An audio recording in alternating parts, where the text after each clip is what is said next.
ولا تقولن لشيء إني فاعل ذلك غدا إلا أن يشاء الله واذكر ربك إذا نسيت وقل عسى أن يهديني ربي لأقرب من هذا رشدا۔ کسی کام کے بارے میں یہ کہنے کے بجائے کہ میں یہ کل کروں گا یا میں یہ ضرور کروں گا، اس کے ساتھ انشاءاللہ کہنا ضروری ہے، کیونکہ اختیار اللہ کے پاس ہے۔ ہر کام کی تکمیل کا اختیار صرف اور صرف اللہ کے پاس ہے۔ ہم انسانوں کا ارادہ، محنت اور منصوبہ بندی تو ضروری ہے، لیکن کسی بھی کام کی تکمیل اللہ کی مرضی پر منحصر ہے۔ کل کیا ہوگا یہ کوئی نہیں جانتا۔ فراموشی کا امکان، انسان بھولنے والا ہے، ہو سکتا ہے کہ ہم کوئی وعدہ کریں اور بعد میں بھول جائیں۔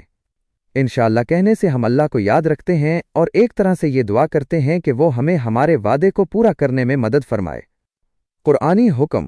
قرآن مجید میں سورۃ الکہف کی آیات 23 اور 24 میں ہمیں اس بات کی ہدایت دی گئی ہے کہ جب بھی ہم کسی کام کا ارادہ کریں تو انشاءاللہ ضرور کہیں۔ ان آیات کا ترجمہ ہے، اور ہرگز کسی کام پر یوں نہ کہنا کہ میں اسے کل کر دوں گا، مگر یہ کہ ساتھ انشاء اللہ کہہ لو۔ اس طرح انشاءاللہ کہہ کر ہم اپنی عاجزی کا اظہار کرتے ہیں، اللہ کی مشیت کو تسلیم کرتے ہیں اور اس سے مدد مانگتے ہیں۔